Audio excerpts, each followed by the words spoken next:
Side खबरों के लिए सब्सक्राइब करें फ्लेम मीडिया और उसके बाद बेल आइकन को प्रेस करें ताकि सबसे पहले आपको मिले एक्सक्लूसिव खबरें।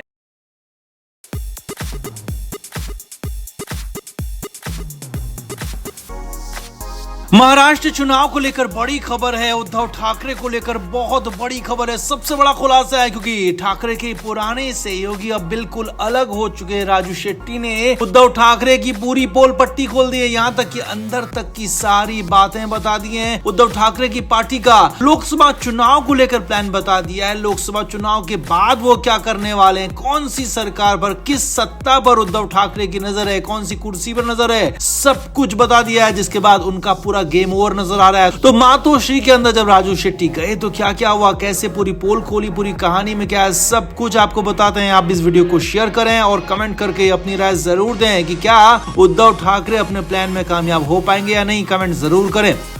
तो राजू शेट्टी की पार्टी स्वाभिमानी पक्ष और उद्धव ठाकरे की शिवसेना यूबीटी पहले एक साथ चुनाव लड़ने जा रहे थे। दोनों के बीच में लंबे समय से बातचीत चल रही थी, एक तरह से गठबंधन भी लगभग हो चुका था, मगर फिर अचानक बातचीत रुक गई, थम गई। नतीजा ये हुआ कि राजू शेट्टी महाविकास अघाड़ी से उद्धव ठाकरे से अलग हो गए और उद्धव ठाकरे के गठबंधन को उन्होंने छोड़ दिया। अब इसकी कई वजह बताई गई, लेकिन जो अब खुद राजू शेट्टी ने बताया वो हैरान करने वाला है। पूरी पोल उद्धव ठाकरे की खोल कर रख दी। राजू शेट्टी ने उद्धव ठाकरे के घर मातोश्री जाने की पूरी कहानी बताई और बताया कि उनके साथ वहां पर क्या हुआ। राजू शेट्टी ने बताया कि सबसे पहले मुझसे कहा गया कि वो यूबीटी के चुनाव चिन्ह मशाल पर चुनाव लड़े और उनकी पसंद की सीट उनको दे दी जाएगी, और ये बात सभी को पता चल चुकी है। जबकि राजू शेट्टी ने इस बात को साफ साफ इनकार कर दिया। राजू शेट्टी ने कहा कि वो मशाल चुनाव चिन्ह पर चुनाव नहीं लड़ेंगे, अपने चुनाव चिन्ह पर ही चुनाव लड़ना चाहते हैं। आगे देखिए, राजू शेट्टी ने इसके बाद बड़ा खुलासा किया। राजू शेट्टी ने कहा कि उद्धव ठाकरे का प्लान चुनाव के बाद बीजेपी के साथ जाने का है। जी हाँ, बड़ी बात, बड़ा खुलासा, बड़ा दावा राजू शेट्टी की तरफ से किया गया है। राजू शेट्टी ने कहा कि उद्धव ठाकरे पूरी कोशिश में हैं कि कैसे भी ज्यादा से ज्यादा सीटें जीत जाए और फिर केंद्र में सरकार बनाने के लिए बीजेपी के साथ बार्गेनिंग करें, सौदेबाजी करें। और इतना नहीं, राजू शेट्टी ने पोल खोलते हुए बताया कि इसीलिए कांग्रेस को, एनसीपी शरद पवार को उद्धव ठाकरे अपने इशारे पर नचा रहे हैं, चला रहे हैं, क्योंकि उद्धव ठाकरे बिल्कुल भी नहीं चाहते हैं कि कांग्रेस और एनसीपी की ज्यादा सीटें आए, उनकी ताकत बढ़े। वो चाहते हैं कि उनकी यानी कि खुद की उद्धव ठाकरे की पार्टी की सीटें ज्यादा आए, जिससे कि वो केंद्र में सरकार के लिए बीजेपी के साथ बार्गेनिंग कर पाए। अब बार्गेनिंग क्या होगी, क्यों होगी, किस वजह के लिए होगी, किस चीज के लिए होगी, वो भी समझिए, क्योंकि इसके बाद ही सबसे बड़ा खुलासा उन्होंने किया। राजू शेट्टी के मुताबिक केंद्र सरकार की कीमत पर उद्धव ठाकरे एक बार फिर से राज्य की सत्ता में काबिज होना चाहते हैं। जी हाँ, बीजेपी के साथ डील करना चाहते हैं, चुनाव के बाद उनसे सौदेबाजी करना चाहते हैं, और सबसे बड़ी बात, एक बार फिर से महाराष्ट्र के मुख्यमंत्री बनना चाहते हैं। एकनाथ शिंदे को हटाकर खुद महाराष्ट्र की मुख्यमंत्री की कुर्सी पर बैठना चाहते हैं। राजू शेट्टी ने कहा कि उद्धव ठाकरे पूरे महाविकास अघाड़ी गठबंधन को धोखा दे रहे हैं, अंदर ही अंदर बाकियों को तोड़ रहे हैं, कमजोर कर रहे हैं, खुद को मजबूत बना रहे हैं ताकि खुद अपनी ख्वाहिशें पूरी हो सकें। और वजह सिर्फ और सिर्फ एकमात्र है, जो महाराष्ट्र में उनकी सरकार गिर गई थी, उसे फिर से हासिल करना। अब उद्धव ठाकरे के कुछ करीबी लोग बताते हैं कि जब से महाराष्ट्र में उनकी सरकार गई है, उनका मुख्यमंत्री पद गया, तब से लगातार उद्धव ठाकरे बेचैन है और किसी भी हालत में, किसी भी कीमत पर उद्धव ठाकरे एक बार फिर से महाराष्ट्र की कुर्सी हासिल करना चाहते हैं, एक बार फिर से महाराष्ट्र के मुख्यमंत्री बनना चाहते हैं। और इसीलिए उद्धव ठाकरे सारे इफ एंड बट लगा रहे हैं, सारे शाम दाम दंड भेद इस्तेमाल कर रहे हैं और किसी भी तरह से लोकसभा चुनाव में ज्यादा से ज्यादा सीटें लाकर बीजेपी के साथ बार्गेनिंग करना चाहते हैं और उसके बाद महाराष्ट्र की सत्ता में काबिज होना चाहते हैं, यही फिलहाल कहा जा रहा है। तो कुल मिलाकर महाराष्ट्र में उद्धव ठाकरे के पूरे प्लान का पर्दाफाश हो गया और बता दिया है कि वो चुनाव के बाद क्या करने वाले हैं। लिहाजा ऐसे में चुनाव से पहले ही उनका गेम ओवर होता हुआ दिख रहा है। तो आपका इस पर क्या कहना है, कमेंट करके आप जरूर बताएं, वीडियो को शेयर भी करें। तो उद्धव ठाकरे के सिर पर गिरफ्तारी की तलवार लटक रही है। मामला खिचड़ी घोटाले का है। जी हाँ, खिचड़ी ही वो घोटाला है, वो मामला है जिसमें उद्धव ठाकरे की गिरफ्तारी की बात कही जा रही है, क्योंकि नया वाला अपडेट आ गया है, नया मामला हो गया। और वो ये है कि इस घोटाले के मुख्य आरोपी कहे जाने वाले शख्स से ईडी की पूछताछ हो रही है।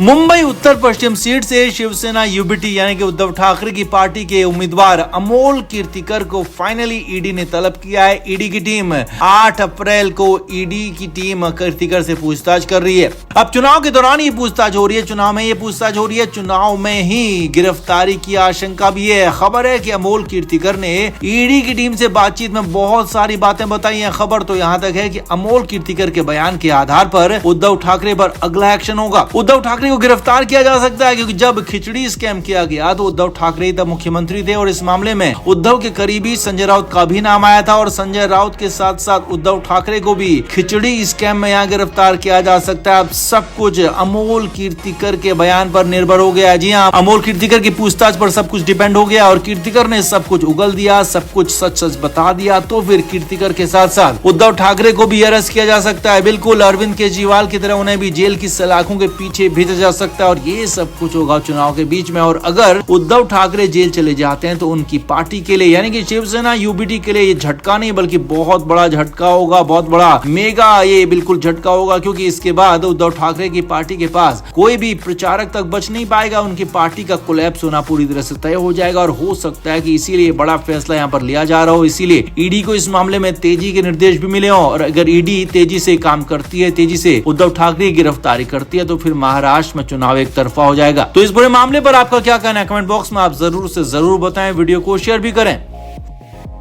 तो मुंबई में उद्धव ठाकरे के हालात बेहद खराब हो गए हैं। अब तो उनकी हेल्थ तक बिगड़ने की खबर है। एक झटके की वजह से ऐसा हुआ है क्योंकि उद्धव ठाकरे एक करीबी का धोखा, करीबी का साथ छोड़ना बर्दाश्त नहीं कर पाए। पूरी कहानी समझिए। असल में उद्धव ठाकरे की पार्टी शिवसेना यूबीटी के बड़े लीडर और विधानसभा में पार्टी के उपनेता रहे बबन राव घोलप ने फाइनली शिंदे गुट को ज्वाइन कर लिया। हालांकि कई दिनों से या कहें कि कई महीनों से बबन राव घोलप के शिंदे गुट में जाने की बातचीत चल रही थी, मामला चल रहा था, लेकिन उद्धव ठाकरे को लग रहा था कि वो बबन राव घोलप को मना लेंगे, उनको कहीं और नहीं जाने देंगे। लेकिन अचानक कुछ ऐसा हुआ कि घोलप ने शिवसेना का शिंदे गुट ज्वाइन कर लिया और पूरी तरह से उद्धव ठाकरे का साथ छोड़ दिया। आगे देखिए, बबन राव घोलप ने शिंदे गुट में शामिल होते ही उद्धव ठाकरे पर हमला भी बोल दिया और परिवारवाद तक का आरोप लगा दिया। अब जैसे ही उद्धव ठाकरे को ये खबर पता लगी तो उनकी हालत खराब हो गई। जी हाँ, बबन राव घोलप के शिंदे गुट में जाने की खबर मिलते उद्धव ठाकरे अचानक गिर पड़े, बिस्तर पकड़ लिया।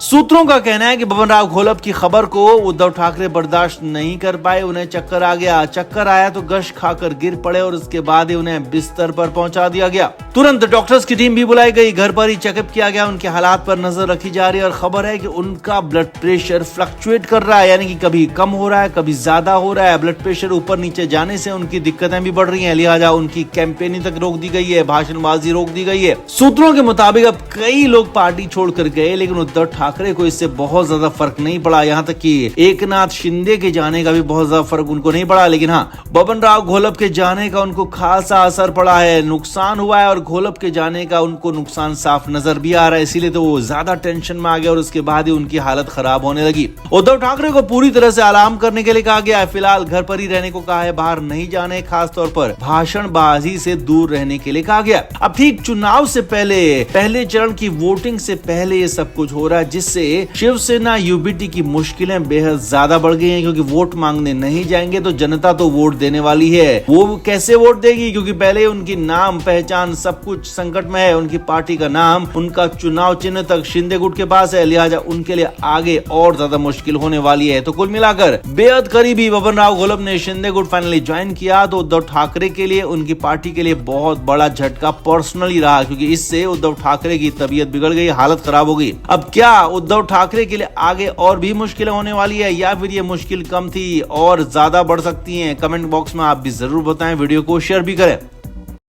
Flame media report.